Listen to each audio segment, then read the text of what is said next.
If you are living alone past 65 and you quit cooking for yourself because you decided a frozen tray and a bowl of cereal at the sink was all you had time for, I need you to listen to me. In the winter of 1934, in a two-room house up a holler in Letcher County, Kentucky, a widow named Effie Combs sat down alone to her supper. Her husband had been killed in the No. 3 mine the March before, and her boys were grown and gone north to Detroit for the auto plants. She was 59 years old, and the pension check the coal company had promised her was $7 and change a month. Effie Combs fed herself for $1.40 a week that whole winter. Not on charity, not on scraps. On plates she could put together in 5 minutes flat at the wood stove, from what was in the crock and the tin and the smokehouse. Some nights it was 2 slices of yesterday's bread with a spoon of gravy poured over them. Some nights it was an egg cracked into hot milk. Some nights it was less than that. She ate alone every night for 11 more years, and she ate well. Today, most Americans living by themselves past 65 will tell you they have quit cooking. A frozen tray, a drive-through window, a bowl of cereal eaten standing at the sink. Not because the old plates stopped tasting good. But here's the twist. The record now says the suppers Effie Combs put together for herself in 5 minutes at a wood stove were better fed, better balanced, and cheaper than what the box on your counter is selling you tonight. Before we go on, there's something coming for this country, and the news won't say a word about it till it's already on your doorstep. It comes down to one number: 3 days. That's what the stores hold for you. Your grandfather's pantry held a winter, and the difference was never money, it was knowing. 904 pages of that knowing in one book. Water, fire, curing, canning, the plants that heal and the ones that kill. SilasMercer.shop. Links below. All right, back to it. She knew something you were taught to forget. I am Silas Mercer, 7th generation on Mercer Ridge up in the Blue Ridge in North Carolina. My people settled this ground in the 1790s and never left it. Every plate I am about to count down, my grandfather Eli copied into a leather journal at the kitchen table. The same suppers that fed 8 of them off this mountain through the Great Depression, and the same ones that fed him alone the last 4 years of his life. He made me swear the old ways would not die with me. This is me keeping my word. Now I need you to hear me on 3 things before we start. Number 4 on this list, you literally cannot legally buy in most states today.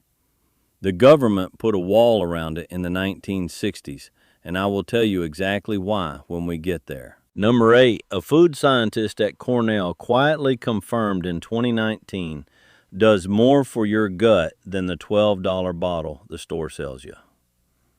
And number 2, the plate you saw me holding a moment ago, blue and white china, 2 slices of toast, eggs and cream, that was the supper Eli ate 3 nights a week the last winter he was alone in his kitchen. I will get to it when we get down there. None of these 17 plates disappeared because they quit tasting good, friend. They disappeared because somebody got rich the day you started buying supper from a box instead of putting it together yourself. That is not on you. They are good at selling. Before we count down, tap the subscribe, not for me, because we are pulling these old plates back onto the table, and you will want the next one they would rather you forgot. 17 5-minute suppers, counting down from number 17. And the question underneath every one of them is not what we lost. It is who got paid when we stopped cooking, and how you take it back tonight. Number 17, a bowl of soup beans and a hunk of cornbread. Your grandmother put a pound of pinto beans in a pot with water, a spoon of grease, and a piece of salt pork or a ham bone, and let them go on the back of the stove all day. When supper time came along, she ladled one bowl, crumbled a wedge of cornbread into it, and sat down to eat. 5 minutes to plate, once the pot was made, and one pot fed her a week. Cost her, in 1938, about 11 cents a serving. A pound of dry pintos was 9 cents at the general store. The United States Department of Agriculture confirmed in 2016 that a pound of dry beans delivers more protein and more fiber per dollar than any other food you can buy in an American grocery. Then Campbell's put a can of pork and beans on the shelf, and by 1955, the dry bean pot on the back of the stove was called poor people's food. There is a restaurant in Asheville right now charging $34 for a bowl of it. Calls it Appalachian cuisine. Pintos, ham bone, cornbread. Fed her a week, cost her $1. Number 16, a cup of macaroni, a spoon of butter, a splash of milk, and a handful of grated cheese if you had it. Stirred in the pot you boiled the noodles in. Salt and pepper, 5 minutes. Under 20 cents on the plate in 1935. A pound of macaroni was 7 cents, and the milk came from the goat or the neighbor. Then in 1937, Kraft put a blue box on the shelf, 19 cents. Powdered cheese sealed in wax paper. They advertised it hard through the war on the promise it would feed a family of 4 for 2 ration points. By 1955, an entire generation of American women had quietly stopped stirring their own. The old plate is not gone. You can make it tonight, in the same time it takes to boil the box, for less money, with milk and cheese you can actually name. Kraft did not invent macaroni and cheese. They just made sure you would feel silly making it yourself. Boil, drain, butter, milk, cheese, salt. That is it. Number 15, a single egg fried in a spoon of bacon grease from the tin by the stove over a slice of toasted stale bread. Your grandmother did not buy eggs in a carton every week. She water glassed them in the fall, putting fresh, unwashed eggs down in a crock of slaked lime or water glass solution, and pulled one out any day of the winter. 2 minutes to fry. One egg was breakfast, lunch, or a supper you did not feel sorry about. And here's the one part you do not skip if you ever try it. The egg has to go into the crock fresh, unwashed, bloom still on the shell, within a day of being laid. A store-washed egg goes bad in the solution. The old man was strict about that. That is the safety line. Cost per egg over the winter was about a penny in 1940. A dozen grated eggs at your store this week is around $5. Nobody outlawed the crock. They just built a supply chain that made you forget it was ever on the pantry floor. Number 14, a slice of hot toast, a smear of home-rendered lard from the tin, a scrape of salt. 30 seconds, 2 cents in 1930. Now here's where I owe you an honest one. The first batch of lard I ever rendered, I was 11 years old and helping Eli at the smokehouse, and I set the whole kettle to smoking so hard my grandmother came out of the house hollering. You could smell it clear down the holler. He did not yell at me. He just said, slow, low heat. You walk away from a lard pot, you burn the house down. That is the one part you do not skip. Low and slow, and you do not leave it. In 1911, Procter & Gamble put Crisco on the shelf and spent 60 years telling American women lard would stop their hearts. Penn State confirmed in 2018 that lard's fat profile, more monounsaturated than butter and less saturated than the shortening that replaced it, is healthier than what took its place. They sold you the replacement, friend. They did not sell you the truth. First pattern break. Here is where it stops being cute little kitchen memories and starts being the money. Every plate from here down somebody sold your grandmother a replacement for and got rich the day she quit making it. Number 8 is coming. Number 13, fried cornmeal mush. The night before, your grandmother stirred cornmeal into boiling salted water till it thickened, poured it into a loaf tin, and set it in the spring house. In the morning, she sliced it, laid the slices in a hot skillet with a spoon of grease, and browned them on both sides. 4 minutes. Molasses or honey on top if there was any. Cost her, in 1935, about 3 cents a plate. A pound of stone ground cornmeal was 4 cents. In 1930, Kellogg's introduced Rice Krispies, and by the mid-50s, the boxed cereal aisle had eaten the American breakfast. Harvard's T.H. Chan School of Public Health published research in 2020 confirming that whole grain cornmeal delivers more fiber and micronutrients per dollar than the puffed and flaked cereals that replaced it. Kellogg's did not say your grandmother's mush was worse. They just spent $100 million a year making sure her granddaughter never learned to make it. Meal, water, salt, skillet, grease, done. Number 12, a cup of pot liquor. The liquid left in the pot after you boiled a mess of greens with a piece of salt pork, poured hot over a slice of stale bread in a bowl. Salt, pepper, a splash of vinegar. 3 minutes. Free if you already cooked the greens. F.E. Combs did this every Wednesday. There's a company right now selling a $9 paper cup of what they call artisan bone broth in every grocery cooler in the country. The pot liquor your grandmother poured out of a $2 bunch of collards has the same iron, the same B vitamins, the same collagen from the cured pork, and she was throwing it away by 1970 because the extension service told her to drain the greens. The liquid was always the point, friend. Somebody just figured out how to sell it back to you in a cup. Broth, bread, vinegar, pepper. 3 minutes. Nothing wasted. Number 11, a single skillet, a spoon of grease, a chopped onion, a diced potato from the bin, an egg cracked over the top, a lid on for 4 minutes. Your grandmother did not own a casserole dish and a sheet pan and a rice cooker. She owned a skillet. Everything went in the skillet. 5 minutes, 1 bowl, 1 fork to wash. Cost her in 1948 about 7 cents. In 1953, Swanson stacked frozen turkey and peas and mashed potatoes into an aluminum tray and called it a TV dinner. 98 cents. By 1959, they were selling 70 million a year.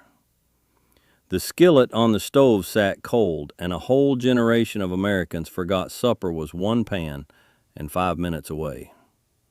Swanson did not outlaw the skillet. They just made you feel dated for using it. Grease, onion, potato, egg, lid. 4 minutes. Fed 1. Well. Number 10. A can of tomatoes or a jar of your own put up in September. Pour it into a saucepan with a cup of milk, a spoon of butter, salt, pepper. Torn stale bread in the bowl. Pour it over. 4 minutes. 9 cents in 1936. Warm, filling, a whole supper.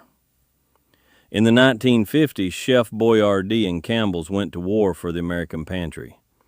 Both spent the decade convincing your grandmother that a can was faster and cleaner than her own jars.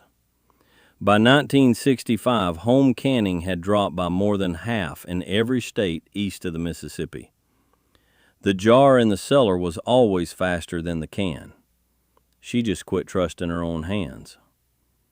Tomatoes, milk, butter, bread, torn, not sliced, 5 minutes, 1 bowl. Number 9, 2 slices of toast, a spoon of bacon grease from the tin, a spoon of flour, a cup of milk, salt, black pepper, a lot of black pepper. Pour it hot over the toast. 4 minutes, 6 cents in 1940. This was breakfast, lunch, or supper across half the American South and all of the Mountain South from 1880 to 1955. In 1954, Campbell's put out a cookbook telling American women that a can of cream of mushroom soup poured over anything was a modern meal. It sold 100 million copies over the next 50 years. Milk gravy, the plate your grandfather grew up on, got called poor people's food in the same decade. It was never poor food. It was 5 ingredients from your own kitchen, and it fed men working underground for 10 hours. Grease, flour, milk, salt, pepper, poured hot. That is the whole thing. Second pattern break. This is where it turns. Everything from here down, somebody did not just sell your grandmother a replacement. They made sure the law or the market put her old plate out of reach. Number 4 is where it gets sharp. Number 8, a spoon of sauerkraut out of the crock or the jar, laid over a piece of bread and butter, or a boiled potato, or a slice of sausage, 30 seconds. Your great-grandmother packed shredded cabbage with salt in a stone crock in October and ate it all winter.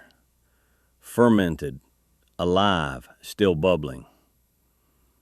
Cornell University's Food Science Department confirmed in 2019 what mountain people knew for 400 years.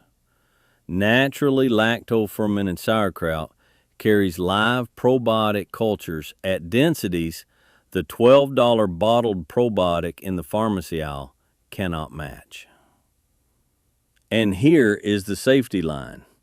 If you ever put up your own, it is 2 tablespoons of salt to a pound of shredded cabbage, clean jar. Keep the cabbage under the brine. Under the brine. That is the one part you do not skip. Nobody made you stop fermenting cabbage. They just sold you a pill that promised what a spoon of kraut already gave you. Cabbage, salt, thyme. That is the whole trick. Number 7, 2 cups of flour, a spoon of baking powder, a pinch of salt, a spoon of lard or grease cut in with a fork, enough buttermilk to bring it together. Drop the dough in lumps on a hot pan. 12 minutes in the oven, but under 5 minutes of your time. A biscuit cost your grandmother in 1945 about half a cent a piece. Made a dozen at a go and ate 'em all week. Then the home economics curriculum was defunded across most American public schools through the 1970s. An entire generation of American women reached 40 without ever making a biscuit from scratch. Pillsbury filled the gap with a can that popped. There is a bakery in Brooklyn charging $14 for a loaf of sourdough that is 1/5 the food a pan of drop biscuits was and 100 times the money. Flour, powder, salt, fat, buttermilk, drop, bake, done. Number 6, open a tin of sardines. Lay them on saltines. Slice a raw onion thin. Splash cider vinegar over the top. Black pepper. 90 seconds. Cost in 1942 was 11 cents a can. This was the widow's supper, the fisherman's supper, the shut-in supper for 50 years across the whole eastern seaboard. Then in the 1970s, tuna in a can, bumblebee, chicken of the sea, star-kissed, spent the decade telling the American consumer that sardines were poor food and old people's food. The sardine aisle at your grocery today is 6 inches wide. It was a whole section in 1955. Sardines are still the cheapest source of omega-3, calcium, and vitamin D in the American grocery store. The National Institutes of Health have said so in every dietary review since 2010. The old man ate a can a week his last 4 years. Kept him standing. Number 5, 1 potato, 1 onion, a spoon of grease, a hot skillet. Diced small, both of them. Salt, pepper, 4 minutes on high heat till the edge is brown. Cost your grandmother in 1939 about 4 cents. A 10-pound sack of potatoes was 19 cents at the A&P. In 1954, Ore-Ida began mass freezing shredded potatoes into what they called tater tots. By the 70s, frozen hash browns were in every American freezer, and the raw potato in the bin, the one you could turn into supper with an onion and a spoon of grease in 4 minutes, was called too much work. Too much work. 4 minutes. 2 ingredients. They did not save you time, friend. They sold you a bag and told you your own kitchen was too slow.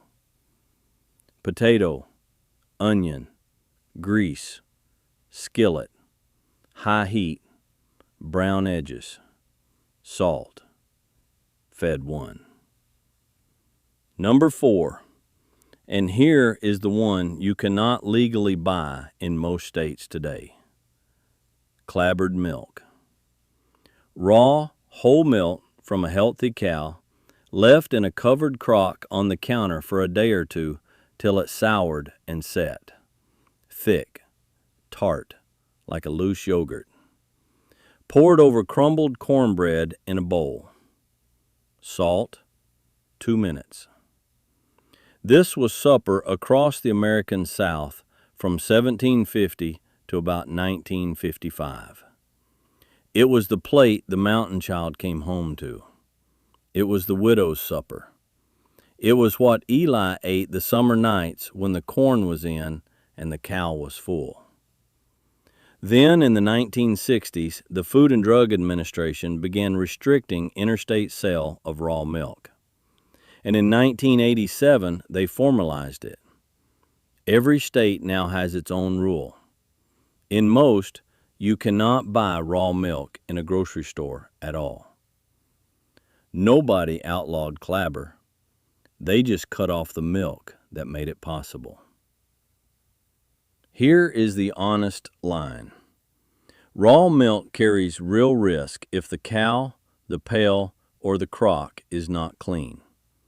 I am not your doctor, but I will tell you that for 200 years, this was how a mountain family ate supper on a Tuesday. And there's a reason $100 million a year in artisan yogurt now sells on the same idea. Last pattern break before number 1, 3 plates left. Number 3 is the one nobody talks about. Number 2 is the plate I showed you. And number 1 is what all 16 were pointing at. Number 3, boil 1 egg, 6 minutes in the water, but 4 of those you were not standing there. Peel it, mash it in a bowl with a fork, with a spoon of butter and a pinch of salt. Spread it on toast. 1 minute of active work. 3 cents in 1938. The old man ate this exact plate for breakfast for the last 11 years of his life. Eli wrote this one down in 78. Best supper a man alone can make. Warm, quick, do not need teeth. Tufts University published research in 2017 that formally rehabilitated the egg. The same egg the American Heart Association had spent 40 years telling seniors to avoid. Turns out the egg was never the problem. The powdered egg replacer they sold you in a carton, that was the problem. An egg, a pat of butter, salt, on bread you already had. Fed him. Number 2, the plate on the blue and white china. 2 slices of toasted bread, a spoon of butter melted in a pan, a spoon of flour stirred in, a cup of milk poured in slow, salt, black pepper till it thickens. 2 soft poached eggs slid on top of the toast, the cream sauce ladled over, chopped parsley from the pot on the sill, a grind of black pepper. 5 minutes. Every ingredient in one bag from a small country store. This was Eli Mercer's supper 3 nights a week, the last winter he was alone in the kitchen. He was 89 years old, cooking one-handed after the stroke. He wrote it down in 96. Fast, warm, fills you. Egg on top for the color. In 1928, Continental Baking rolled out sliced Wonder Bread nationwide and spent the next 30 years marketing sandwiches and cold cuts as the modern lunch. The hot, open-faced plate, a piece of toast with something creamed poured over it, got called old people's food and pushed off the American table. It is old people's food, friend, and that is exactly why it belongs on your table tonight. Butter, flour, milk, salt, pepper, egg, toast, parsley. 5 minutes.